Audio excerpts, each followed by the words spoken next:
Bom dia! Estamos aqui no programa E Agora José. Para quem acredita no poder das redes, estamos na parte 2 do programa, num dia que estamos aqui abrindo uma exceção. Estamos falando sobre um tema importantíssimo, que é negociações de Harvard aplicadas a conflitos familiares. É um tema bastante didático, que está ensinando muito as pessoas, portanto, nós estamos voltando com a parte 2 para complementar esse conhecimento. Eu vou aqui convidar o Dr. Pedro.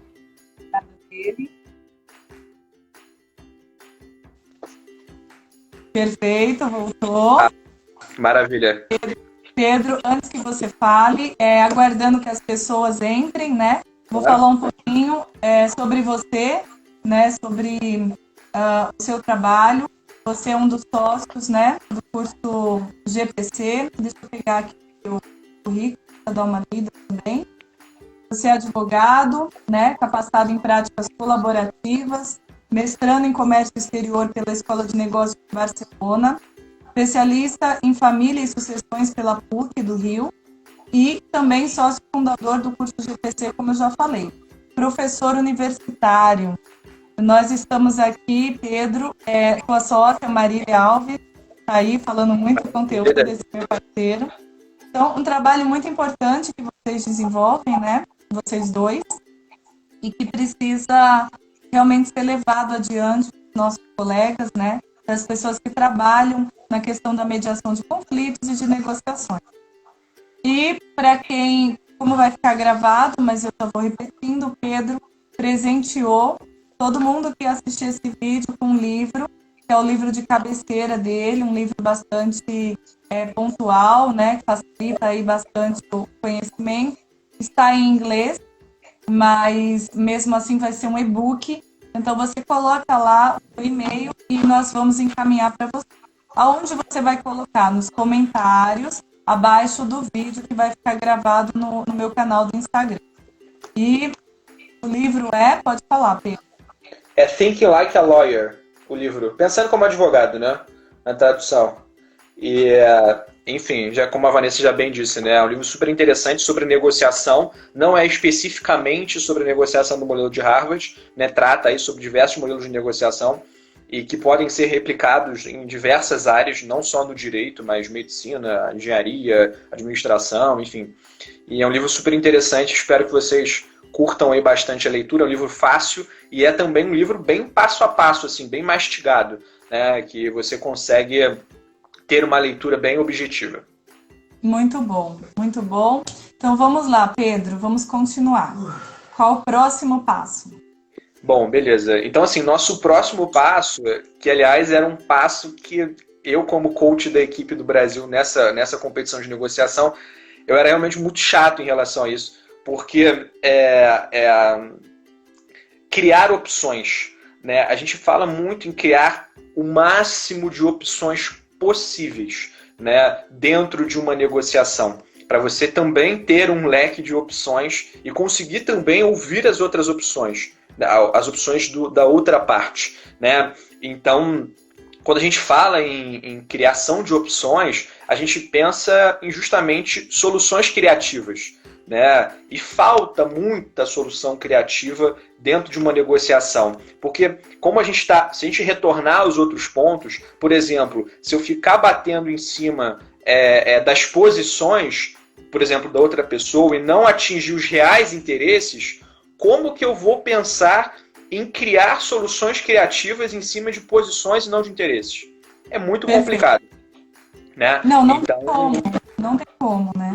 Não tem como. Você não consegue avançar numa negociação. Por isso esse passo a passo, esses 4 passos são muito importantes, né? Você vê que são bem fáceis de entender. Não é nada de outro mundo, né? Mas são passos que você deve, de fato, seguir. Elze, querida, minha namorada também, Tainá, entrou agora aqui. Seja bem-vinda. Legal.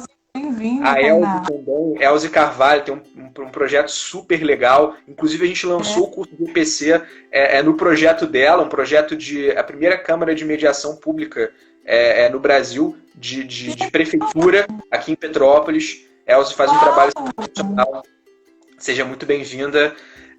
Miguel, meu amigo também advogado, seja bem-vindo, querido. Muito Mas, bom. como eu estava falando, né, nessa questão de você criar o máximo de opções possíveis, né, ou seja, opções com possibilidades de ganho mútuo, né? Aqui a gente trata não só de opções em benefício próprio, né? Você está numa mesa de negociação, é você se dispor também a dar, de certa forma, alguma coisa para outra parte, né? Então, não necessariamente... Aí, Petrópolis sendo muito bem representado. Obrigado, querida. Com Todos certeza. nós, metropolitanos. Então, o que acontece? Numa negociação, as partes elas ficam muito confundidas com o egoísmo delas, né? Então, assim, egoísmo, o pré-julgamento também que elas fazem numa mesa de negociação. Então, assim, é muito difícil você... Oi, pode falar. E a predisposição para a briga. Exato. Esse sentimento realmente de adversariedade, né? Então já vem predisposto a brigar e a se impor, né? Eu complementaria com essa questão, né? Não, perfeito, perfeito. E assim, então, com essa questão, né, ou seja, egoísmo, predisposição a conflitos, pré-julgamento, as partes acabam se encontrando numa encruzilhada, né? Porque, poxa vida, como é que eu vou sair disso? Como é que eu vou criar opções a partir disso, né? Então, você criando um leque maior de opções, você consegue separar um pouco dessa questão, desse ato de criar com julgamento. Ou seja, eu atuo bastante dessa forma. Eu primeiro invento, né? E depois eu decido. Então, assim, eu gosto muito de trazer para uma mesa de negociação a criação de opções sem julgamento de valor. É uma coisa super simples, né? Se eu estou numa mesa de negociação, se eu tenho quadro, se eu tenho um papel na mesa, eu falo assim, olha, por que a gente não tenta criar opções sem julgamento de valor? Eu não vou julgar o que você vai colocar aqui no papel, na mesa, nem você vai me julgar o que eu vou colocar aqui no papel e na mesa. E a gente simplesmente cria diversas opções, né? Como numa Então, sessão de brainstorming, seria uma sessão de brainstorming. Você não julga se eu falar uma besteira aqui. Pode parecer uma bobagem, mas está livre criação. Vai colocando o que vier na cabeça. Sim, sim. E você colocando no papel, isso traz uma identidade, né? Você consegue visualizar melhor do que só eu ali falando meia hora nas minhas opções, né? E eu valorizo o outro, eu coloco o outro na mesa, né? Então, criando esse leque de opções, eu posso também definir a partir desse leque de opções os nossos interesses em comum. Sempre vai haver interesses em comum, né? Seja uma negociação de empresa familiar, seja uma negociação, por exemplo, de alimentos, né? A gente negocia bastante essa questão dos alimentos dentro do direito de família. Então, é óbvio que, por exemplo, um casal que se divorciou, enfim, que vivia em união estável, né? São ex-companheiros, dentro de uma negociação, vão ter interesses em comum, né? Pensando ali no filho, no menor. Então, você ter esse leque de opções sem julgamento de valor, né, essa criação, como a Vanessa já bem disse, né, o brainstorming dessas questões, mas se você conseguir não julgar essas opções e conseguir visualizar de forma bem objetiva... obrigado, Alan. É muito importante numa mesa de negociação, né? Ou seja, eu vou identificar ali os interesses comuns, né, os interesses divergentes, porém, os interesses que vão ser conciliáveis, né? Então, assim, beleza, isso aqui, esse ponto para mim é impossível, esse ponto aqui é mais possível. Então, assim, você traz para a mesa um leque de possibilidades, né? E trazendo aí o quarto passo da negociação de Harvard, que também é um passo importantíssimo para qualquer negociação, são os critérios objetivos. Né? Você nunca deve entrar numa mesa de negociação sem critérios objetivos, né? Dar valor àquilo que você tem em mãos, né? E saber o que aquela outra pessoa, por exemplo, está vendendo, está trazendo, se aquilo condiz com a realidade do mercado, se condiz com a realidade da jurisprudência, se condiz com a realidade daquela cultura específica. né? Porque se você entra numa mesa de negociação, por exemplo, para negociar, sei lá, com uma tribo indígena, é óbvio que se você não colocar o critério objetivo daquela cultura e tentar negociar como a gente consegue, como a gente negocia com, sei lá, com uma empresa, ou aqui no Sudeste, por exemplo, não vai dar certo. Né? Então, legal, Paula Moura, minha professora na PUC, querida também. Olha, seja legal, bem-vindo, querida.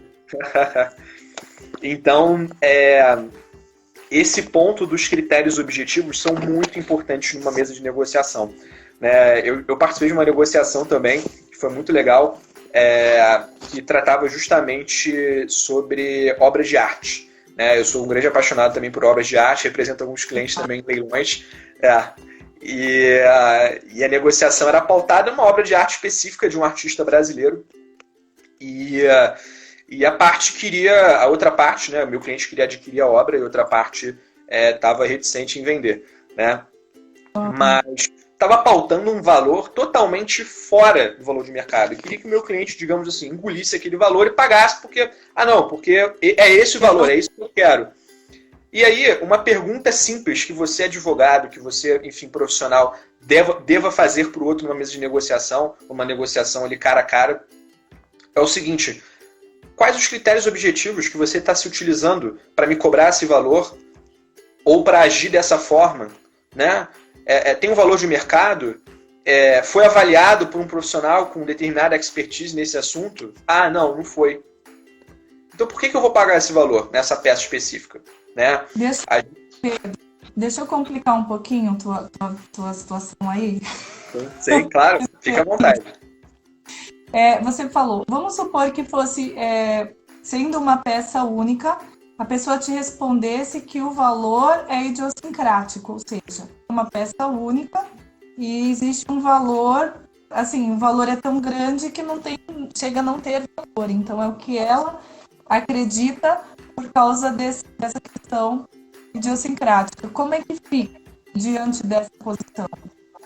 Então, o que acontece? Óbvio que a gente tem que avaliar é difícil responder essa pergunta avaliando só essa questão. Tipo assim, qual que é o artista? Ele tem outras obras? Essa obra é uma obra que surgiu agora no mercado, que acontece bastante isso, uma obra que ficou 20, 30 anos desaparecida no mercado, de repente aparece no mercado, por exemplo. Né? Então, assim, aí a gente vai ter que partir. Óbvio que a gente nunca deve fazer uma negociação por barganha.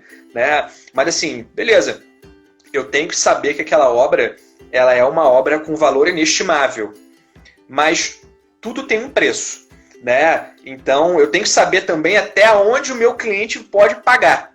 Né? Então, se o cara, por exemplo, está vendendo uma obra por 10 milhões, meu cliente falou que pagaria 8, mas que o teto dele é 12, se a gente chega numa mesa de negociação, o cara quer 15, e ele fica naquela posição, e porque sabe que a obra dele é uma obra supervalorizada, uma obra, enfim, que não tem outra igual no mercado, e etc., a gente vai sair da mesa de negociação, não vai dar para negociar dessa forma. Né? Então, tem coisas também que, como eu já tinha dito no início, né? Nem sempre a gente vai conseguir sair positivo de uma negociação, nem sempre a gente vai conseguir todos os nossos objetivos, ou o objetivo principal. Né? Então, tem uma série de fatores que a gente avaliaria, por exemplo, numa negociação de obra de arte, como, por exemplo, a época em que aquela pintura foi pintada, a importância do artista no mundo artístico, a valorização daquela obra. Né? Hoje o mercado de obras de arte, por exemplo, sei que a gente está saindo um pouco do tema, mas hoje é um mercado de investimento, como se fosse bolsa de valores. Né? A gente tem um mercado aquecido de obras de arte. Então você paga um investimento. Né? Você compra por 10, daqui a 10 anos você está vendendo por 25. Então é complicado, assim, né? Mas a gente teria que se pautar sempre nos critérios objetivos, e faltando os critérios objetivos, vai do bom senso também, né? E também do valor ali estipulado pelo seu cliente, por exemplo, para a compra daquela obra de arte específica. Né? Então eu posso entender assim, eu estou aqui me colocando no lugar de quem está assistindo, tá? Eu posso entender da seguinte maneira: nesse passo, eu vou procurar todos os critérios objetivos para facilitar essa negociação. em se tratando de alguma situação, né, trazendo para o âmbito de família e pegando uma fala aqui do Aloysio. O Aloysio escreveu assim: a ausência do meu filho tem sido inestimável, né? Ficou boa pergunta, doutor. Então, trazendo uma questão de família. A ausência do filho dele é a questão. Vamos para os critérios objetivos. Vamos trazer aqui um exemplo. Como seria, nesse ponto, né? Nesse passo, como é que a gente colocaria em prática os critérios objetivos para um casal, ex-casal, que tem um filho em comum, se é a ausência do filho, eu já sei que é alienação parental. Olha só que complicou, hein? Como é que vai, diante de uma violência doméstica, trazer esse passo, né? Detalhe, eu vou trazer um pouquinho da resposta na pergunta. Eu sei que se você já conseguiu a escuta ativa, você já conseguiu conectar com ambas as partes, os dois já foram legitimados, né? Então já existe ali, pelo menos, já houve uma restituição, uma restauração da comunicação. Agora nós vamos para esse passo, que é a parte objetiva. Como é que ficaria? Então, é até interessante, Maria, você tocar nesse ponto, dar esse exemplo, também para as pessoas entenderem que o passo a passo da negociação de Harvard, esses 4 passos simples, né, óbvio que envolve muitas outras questões, mas eles são interligados, né? Você não deve, por exemplo, entrar numa mesa de negociação só pensando nos critérios objetivos, sem ter empatia, por exemplo, né? Então, você deve respeitar esse passo a passo, né, objetivando mesmo, usar cada passo da melhor forma possível, né, e para chegar nesse ponto dos critérios objetivos. É claro que envolvendo uma questão de família, é muito mais complicado você conseguir até definir os critérios objetivos, né, porque cada família, cada cultura é feita de alguma forma, né? Hoje a gente fala das novas famílias, por exemplo, enfim, você envolvendo uma questão familiar, né, por exemplo, uma ausência de um filho, enfim, você vai ter que se pautar voltando lá nos reais interesses daquela família, os reais interesses daquele filho, né? Então, assim, não dá para eu pegar, por exemplo, esse passo a passo, beleza, vou ter essa questão, por exemplo, de uma guarda, uma questão familiar mais subjetiva. E, me pegou, é verdade. Então...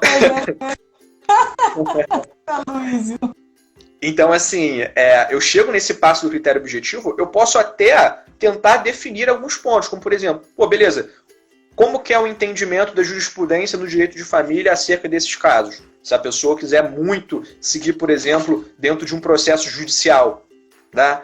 Ou, por exemplo, beleza, um critério objetivo, como que a cultura dessa pessoa, ela define o que essa pessoa está passando? Se a pessoa é de determinada religião, se a pessoa é de determinada região do país e que essa região culturalmente entende que esse caso específico deva ser feito dessa forma, como que aquela família entende essa questão? Então, assim, é muito mais do que só pegar um critério objetivo específico, que uma questão empresarial acaba facilitando, né? Um valor de mercado, a jurisprudência, enfim, questões familiares são muito mais intensas, né? Envolvem muito mais o aspecto subjetivo. Então, a gente deve se lembrar sempre de não se utilizar apenas de um passo e nem sempre... aliás, os passos são interligados, né? Isso é muito importante. Não sei se eu respondi, enfim, mas é uma questão complicada realmente, né? Você vai ter que avaliar o caso específico. Pode sim se utilizar, deve se utilizar de critérios objetivos, mas sempre pautados naquele caso específico, né?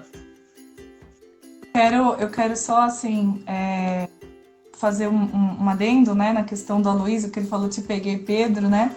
Eu vou discordar, hein, Aloysio? Dessa vez você não pegou ainda. Trazendo para a negociação, que aí é o trabalho que eu faço, né? Eu trabalho exatamente com uma coisa que parece impossível. As pessoas olham para mim e falam, como assim? Como é que faz isso? Eu faço negociações, eu sou especialista em família, mas não trabalho com família em geral, né? Por exemplo, eu não trabalho com divórcio. Eu não faço divórcio, eu não pego, né? Mas, se já existe o divórcio, já tem uma questão patrimonial, alguma coisa assim, aí eu pego, cuido da questão patrimonial e cuido da questão de pais e filhos. Então, por causa disso, a minha especialidade, Pedro, é violência doméstica. Eu trabalho com os piores conflitos, quando o direito criminal já entrou na história, que é com duas leis específicas, que é a Maria da Penha e a alienação parental. E aí eu quero trazer isso para negociação, e aí vocês estão me olhando, né? Como é que você vai conseguir, né? Esse negócio já tem BO, já tem boletim de ocorrência, você vai conseguir trazer a negociação. E aí é a questão que a Luísa trouxe. É o caso mais grave dentro do direito de família no quesito conflito. Mas a resposta é, pegando, por exemplo, o próprio método, né, que o Pedro apresenta, o método de Harvard, mas você colocando ali a instrumentalização, que é o que vai personalizar o caso. Então, por exemplo, eu posso trazer ali o direito sistêmico. Quando eu trago como um instrumento a questão do campo morfogenético, da visualização de todo o sistema. Quando a gente chega no critério objetivo, né, a gente já baixou a guarda, a gente já reconectou. As pessoas já estão agora predispostas a encontrar o caminho. As pessoas já pararam de olhar para si mesmas e agora elas estão olhando para o sistema. E elas vão realmente, nesse processo aí do brainstorming, né, onde cada um põe a sua ideia, você vai unir ideias. Então, existe dentro dela uma espécie de gatilho mental, chama-se gatilho da participação, né? Isso é neurociência, né? Aplicada para a negociação, por isso é a multidisciplinaridade. E aí, quando a pessoa ela participa da construção de uma solução, ela sente que aquela solução é dela. E quando é dela, ela está disponível para que isso seja cumprido. E é assim que acontecem os grandes milagres, né? Os milagres da negociação nos casos de violência de família, violência doméstica. Tanto para os casos de alienação parental, como também para os casos de Maria da Penha. E aí o processo finaliza. A gente tem, Pedro, caso como eu estava conversando com a Marília também, com a sócia, estava falando no próprio site oficial do Conselho Nacional de Justiça, você vai encontrar casos de violência doméstica que, aplicado essas técnicas, caíram 94%. O nível de reincidência, né, numa amostra de observação de 3 anos. Então, quer dizer, é um resultado muito satisfatório. E aí sim, os critérios objetivos entram, porque as pessoas já baixaram as barreiras e estão disponíveis para encontrar a solução. A pessoa que está no local, né, como Pedro, de negociador, de técnico, né, de conhecimento técnico, jurídico e multidisciplinar, para colaborar na solução daquilo tudo, ele já conseguiu traçar, ele já conseguiu a colaboração dos dois lados, e ele está ali simplesmente colocando, aí sim, o conhecimento objetivo, cultural, jurídico, né, a questão da religião e de todos os demais aspectos que precisam ser olhados para estabelecer critérios objetivos. Então é super possível, só é mais complicado, mas é bem possível. Né? Sim. E assim, quanto mais critérios a gente aplicar, né, digamos assim, de imparcialidade, de, enfim, mérito, aspectos científicos e tal, maior a chance da gente fechar uma solução mais sensata e mais justa, né? Então, as pessoas buscam isso, né? Soluções sensatas e justas. Mesmo que a posição daquela pessoa não transpareça isso, parece que, não, eu quero matar meu ex-marido. Então, assim, por trás daquela fala, tem os reais interesses dessa pessoa. E no final das contas, ela busca, sim, uma solução justa e uma solução sensata. E nós vamos estar aqui justamente nesse intuito de ajudar essa pessoa a enxergar, né? E não só a pessoa, mas também o outro negociador que está do outro lado, outro advogado, que muitas das vezes também esse advogado não tem esse tipo de técnica, né? A gente vive no Brasil, eu sei que parece uma frase meio clichê, mas a gente vive uma mudança de paradigma na resolução de conflitos no Brasil, né? No mundo, aliás. Né? Então a gente tem diversos métodos. Sim, a gente tem diversos métodos de solução de conflitos. Mediação, negociação, arbitragem, práticas colaborativas, design de sistema de disputas, práticas sistêmicas. Milhares. Métodos híbridos que não se dão nome. Aliás, é um outro tema interessante também para a gente tratar, que são os métodos híbridos de resolução de conflitos. Eu vou anotar aqui. Pode colocar. Então, a gente acaba passando despercebido pelas negociações, porque independente do método, independente da área de atuação, a gente sempre vai atuar a gente está sempre atuando, está sempre negociando, né? Então, seja numa mediação, seja numa arbitragem, seja em práticas colaborativas, seja numa prática sistêmica, e nós, advogados, devemos sempre atentar para os objetivos daquele cliente, né? A gente fala, né, Vanessa, sobre práticas sistêmicas, práticas colaborativas. As pessoas confundem a gente às vezes. Não, esse é abraçador de árvore, isso aí não quer nada, né? E isso está muito errado. Não pode confundir com profissionais que têm ingenuidade. Acho que o próprio nome, por exemplo, práticas colaborativas, parece que você já está dando alguma coisa para aquela pessoa, sabe? Já está cedendo. E não é assim. Né? É claro que você vai estar imbuído ali de uma ideia maior de colaboração, né? De trabalhar, terminar. A gente aprende muito na faculdade a ideia do ex adversus, né? Então você conseguir transpor essa ideia do ex adversus para uma colaboração sem deixar de lado atingir os objetivos do cliente, isso é perfeito, né? Acho que a gente deveria, de fato, potencializar isso, né? É um ganho para todo mundo. O Pedro, a Débora disse assim, muito boa explicação, Pedro. Você coloca que evidenciar a objetividade de um conflito não é subjetivá-la nesse primeiro momento, mas pegar as posições e interesses e, a partir daí, entender a sistêmica. E até ver se essa sistêmica do conflito de fato corresponde às posições, aquelas posições anteriores, né? Eu estou acrescentando a fala dela. E interesses trazidos pelas partes. Porque muitas vezes as pessoas não estão muito conscientes e seguras de suas posições. A Débora tá tendo umas participações aqui incríveis, né? Maravilha, né? Incrível. É exatamente isso, Débora. Exatamente isso. Ela conseguiu sintetizar aí o que a gente... Perfeito. E a Andréia disse o seguinte, eu penso que quando tratamos de direito de família, também devemos trabalhar os pais, para que eles entendam que a dinâmica familiar... Espera só um minuto. Como é que é? A dinâmica familiar também vai mudar. Todas as partes deverão compor os interesses de forma que todos consigam minimizar as perdas que certamente ocorrerão. Na verdade, Andréia, se me permite, nessa questão de família, quando a gente chega nesse patamar da negociação, né, as perdas já aconteceram. Quando a gente vai para a negociação, é porque já existe um conflito, eles já não conseguiram compor sozinhos. Então, já né? Tanto é que no meu trabalho, né, eu trago a questão do luto, da importância de vivenciar o luto, né, de separar a questão de parentalidade, por exemplo, né, da questão de convivência, né, entre a questão do casal não tem nada a ver com o filho, né? Então, você saber trazer tudo isso, de que as perdas já aconteceram e nessas perdas elas precisam ser vivenciadas para resolver as questões emocionais. Dali para frente, ou existe uma escolha, dois caminhos. Ou continua perdendo, porque se mantiver o conflito, são mais perdas que virão. Ou encontra um caminho em conjunto, através da negociação, através desses métodos, dessas práticas, enfim, direito sistêmico. E aí sim, não vão existir mais perdas. A partir de agora começa uma reconstrução, uma ressignificação do que aconteceu e uma reconstrução, eu vou dizer uma nova reescrita, uma reescrita da história.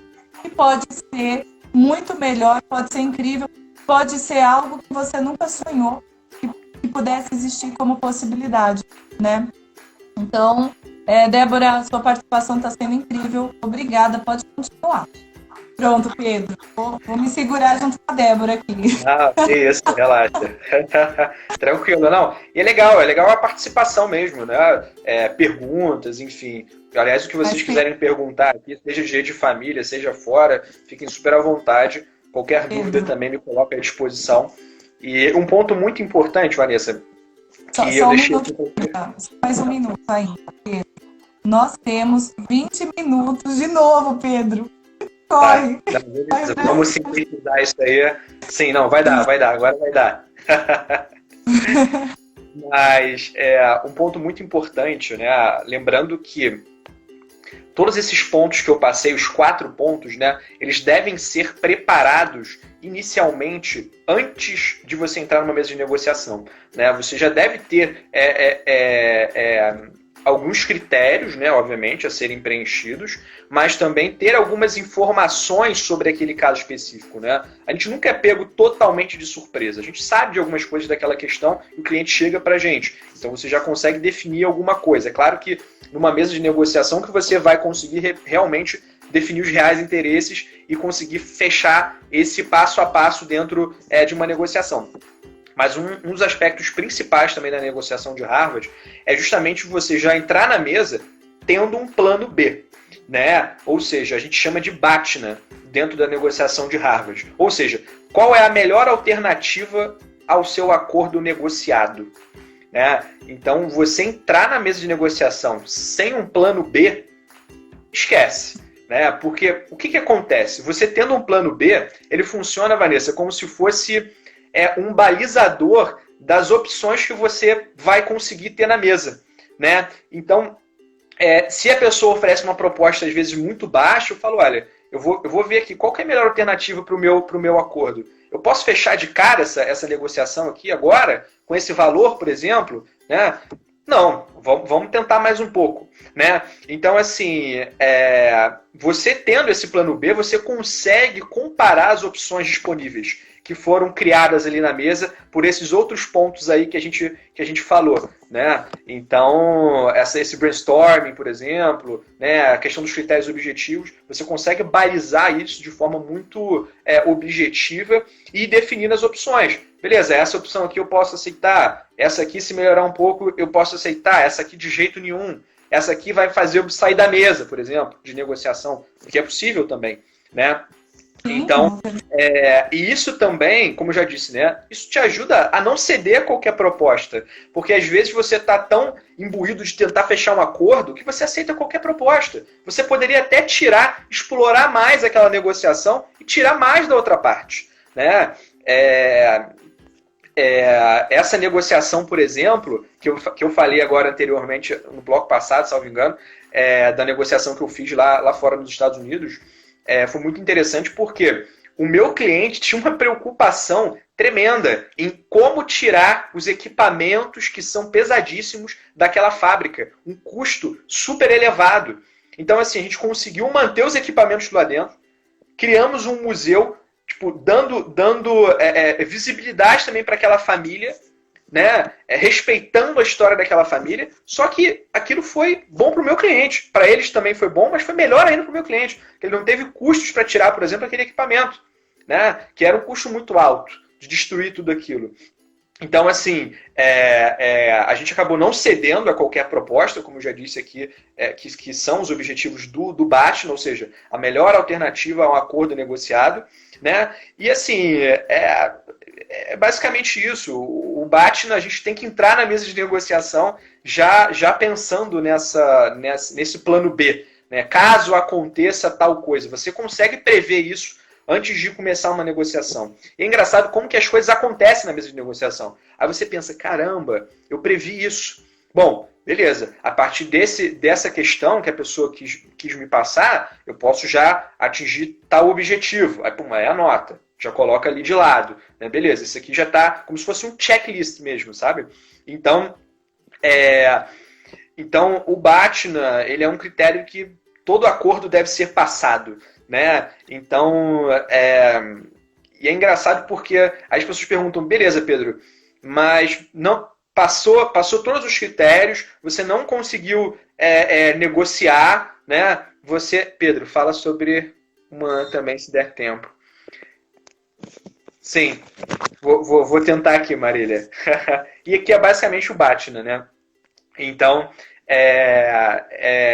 na verdade, uma é o BATNA, Marília. A mesma coisa. É que o BATNA, na verdade, o significado do BATNA é em inglês. Que você transformando em português se transforma em MAN. Então, que é a melhor alternativa a um acordo negociado. É a mesma coisa, Marília. Agora eu entendi a sua pergunta. Mas para bastante com isso, né? Então, eu aplicando esse modelo de negociação, levando para a mesa esse modelo, né, respeitando ali o passo a passo, vendo os critérios objetivos, separando as pessoas dos problemas, enfim. Nem sempre a outra parte está disposta a negociar envolvendo os princípios e os méritos, né? Ou seja, a gente pode estar envolvido aí, por exemplo, num jogo fraudulento, né, de negociação. E aí o que fazer em relação a isso, né? Como resolver esse impasse?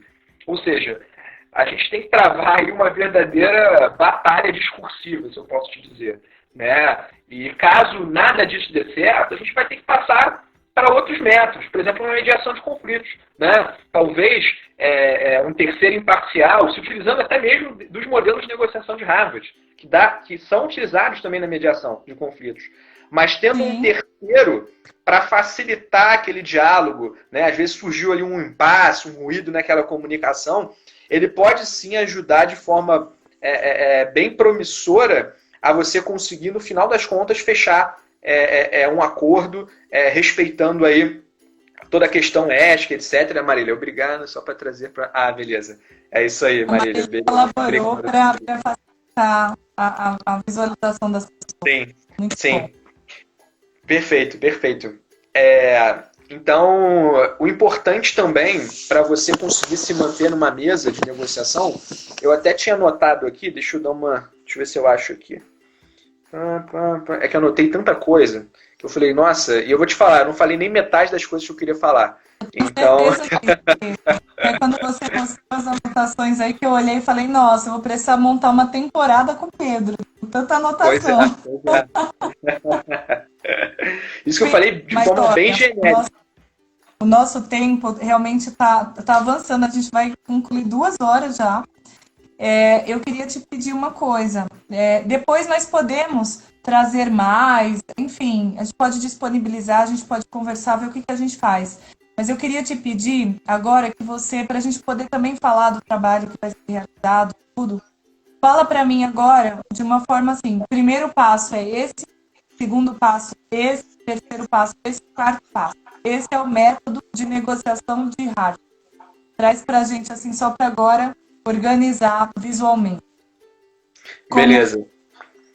Beleza. Eu vou ler aqui rapidamente, prometo, que eu acho que assim, é muito importante a gente passar essa questão de mais genérica, mais objetiva, mas as questões importantes, né, que a gente deve fazer dentro de uma mesa de negociação.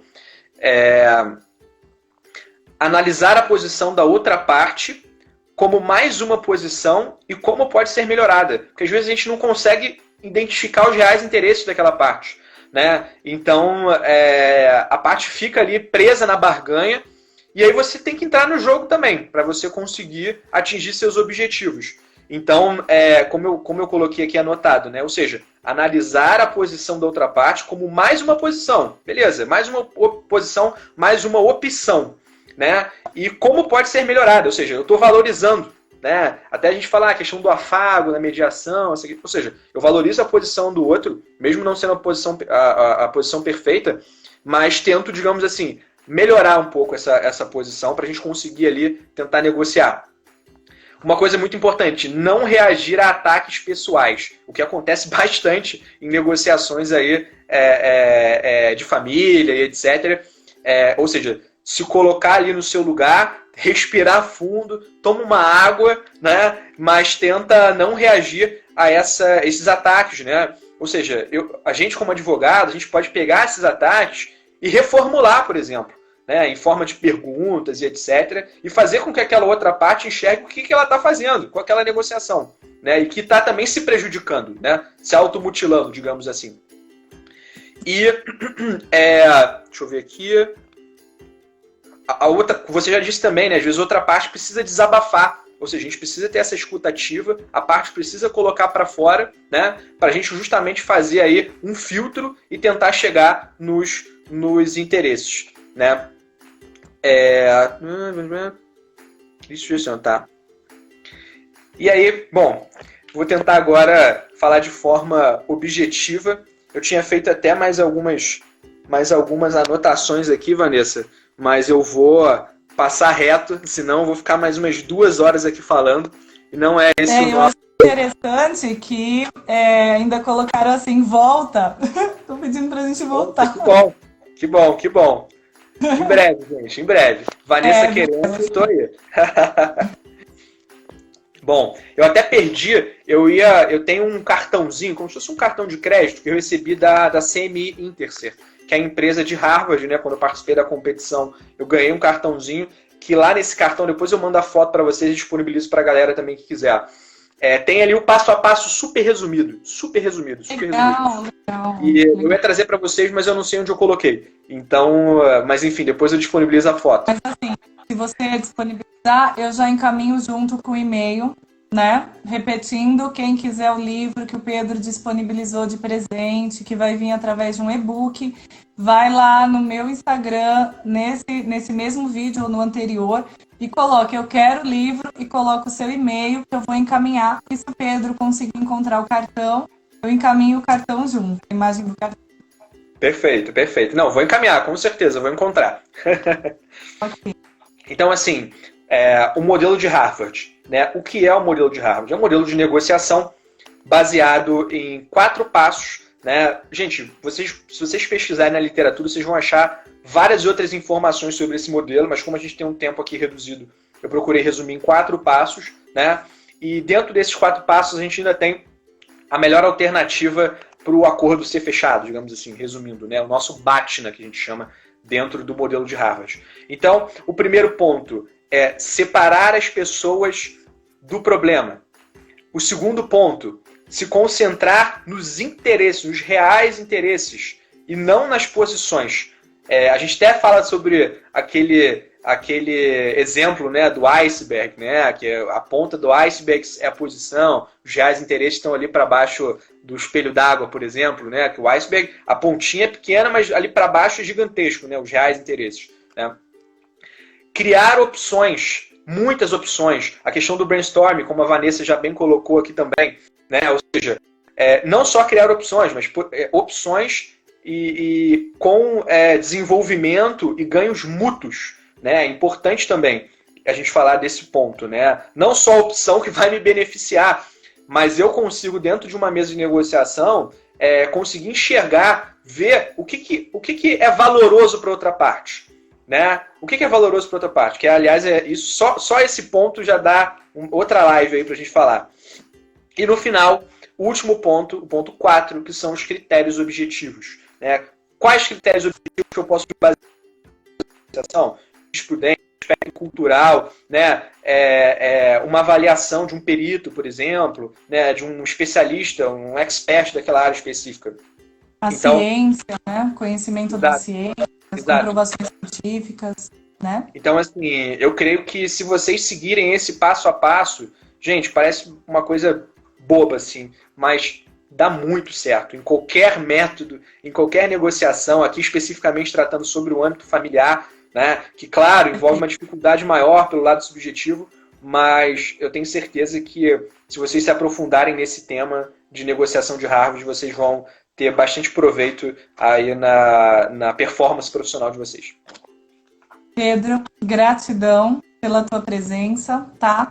Gratidão a todos que estão participando, que contribuíram consideravelmente no programa de hoje. Eu deixo o convite para que continuem vindo, né? E quero falar para vocês, inclusive, que amanhã nós vamos ter um lançamento da trilogia A Matemática das Relações. Gente, são 3 livros incríveis. Esses 3 livros, eles trazem o resultado de pesquisas, de vivências, né? De toda uma estrutura de estudos e comprovações nas soluções de conflitos familiares, tá? Mais de 2 décadas de estudos foram compilados nessa trilogia. Então, a base dele é exatamente o 3º livro, que é Quem Enxerga a Essência do Invisível. Amanhã vai ser esse lançamento, vai ser Dia dos Namorados, e como presente, nós vamos dar 3 aulas gratuitas, dia 12, 13 e 14. Tá bom, gente? Então, participem, se inscrevam. Existe lá o link na bio do meu Instagram. Vocês clicam naquele link, vão cair num site e precisa se inscrever para participar, que vai ser pelo YouTube. Pedro, você está hiper, mega, blaster, convidado tá? Para participar conosco. Então, nós teremos assim, é um conteúdo riquíssimo, tá? E agora eu vou deixar as considerações finais para você. Você tem 5 minutos. Eu gostaria que você falasse um pouquinho mais também sobre o seu curso, o curso do GPC, lá junto com a Marília, né? Um grande abraço para a Marília. Inclusive, ela falou que tem a foto, viu, Pedro? De cartão. Tem? Olha! Ela falou que tem. E aí você faz aí suas considerações finais e fala um pouquinho do seu curso também. Maravilha. Essa eu gostaria de... Eu não acredito. Acho que... Ah, não, voltou. Achei que tinha saído aqui. Agradecer mais essa oportunidade, né? E a gente está aí super envolvido, trabalho acadêmico. Acho que é muito importante esse desenvolvimento desse trabalho, né? Da gente replicar a informação, conhecimento para as pessoas e sempre envolvendo a questão da multidisciplinariedade, né? Ou seja, não fechando só para o nosso mercado, mas tendo uma visão mais multifacetada. Então, te agradeço bastante a oportunidade, agradeço todo mundo aqui também que assistiu a gente, as perguntas, sempre adoro perguntas, enfim, difíceis, fáceis, podem mandar sempre, adoro. Elas direcionam, né? Pois é. E assim, é uma alegria muito grande estar falando aqui e estar falando também do curso GPC. Né? Vanessa mesmo já deu lá uma live, a professora convidada do curso GPC também, então vocês vão poder contar também com a presença da Vanessa lá dentro do curso GPC. O curso GPC, que chama Gestão Positiva de Conflitos, ele trata basicamente dos diversos métodos de resolução de conflitos e também das diversas áreas do direito e áreas correlatas. Né? Então, a ideia minha e da Marília, minha sócia, que inclusive está aqui assistindo a gente, para minha felicidade, é justamente fazer uma relação, né? Traçar um liame subjetivo entre as diversas áreas do direito, entre os diversos métodos de resolução de conflitos, traçar pontes, literalmente. Né? A gente vai tratar sobre mediação, sobre negociação, sobre práticas sistêmicas, práticas colaborativas, arbitragem, enfim, tecnologia também. A gente está com um time super legal, super forte. Inclusive hoje a gente tem uma live às 18h18 que eu também vou fazer com o presidente do CBMA, Centro Brasileiro de Mediação e Arbitragem, que é o Gustavo Schmidt, que é um grande advogado no Brasil, um dos expoentes aí da arbitragem no país. Então, a gente está com um time muito interessante. Vanessa também está no nosso time. Temos diversos profissionais. E a nossa ideia é justamente poder oportunizar as pessoas de terem acesso às boas práticas, né? Envolvendo custo-benefício, ou seja, você não vai estourar a banca, digamos assim, para fazer esses cursos, e também alinhando alta performance profissional. A gente pensa também em fazer cursos com uma maior celeridade, se assim eu posso dizer. Né? A nossa ideia inicial não é fazer um grande curso de capacitação, por exemplo, em alguma área, mas fazer com que os profissionais consigam dominar as técnicas dos diversos métodos e conseguirem replicar essas técnicas no seu ambiente de trabalho, no seu ambiente familiar, enfim. Quem não é advogado, tem até uma pergunta aqui. Pode participar desse curso, Pedro? Tânia, pode. Essa é a nossa ideia. O curso é multidisciplinar, é para os diversos profissionais. A gente vai ter cursos, sim, focados para advogados, focados para a área financeira, mas vamos ter cursos também multidisciplinares, né, em que todos os profissionais vão poder estar absorvendo o conteúdo e replicando isso nas suas práticas. E eu acho que é basicamente isso. Né? A minha especialidade é a família e sucessões. Eu sou especialista também em mediação e negociação de conflitos. Tendo esse aspecto também aí de comércio exterior, que eu peguei agora, que eu gosto bastante dessas disputas internacionais.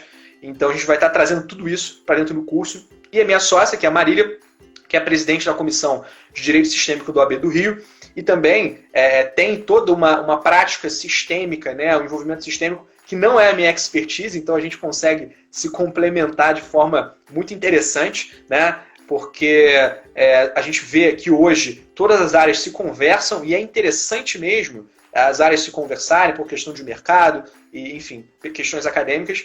Então é um curso bem completo. A gente vai ter diversos workshops, diversos cursos que a gente vai estar podendo divulgar e contando aí também com a Vanessa aí no nosso time. Vanessa, obrigado aí pelo espaço, mais uma vez, te agradeço imensamente, agradeço o público aqui todo também. Caso tiverem alguma dúvida, podem mandar lá no meu Instagram também. Vou estar disponibilizando o livro e vou enviar também a foto do cartão.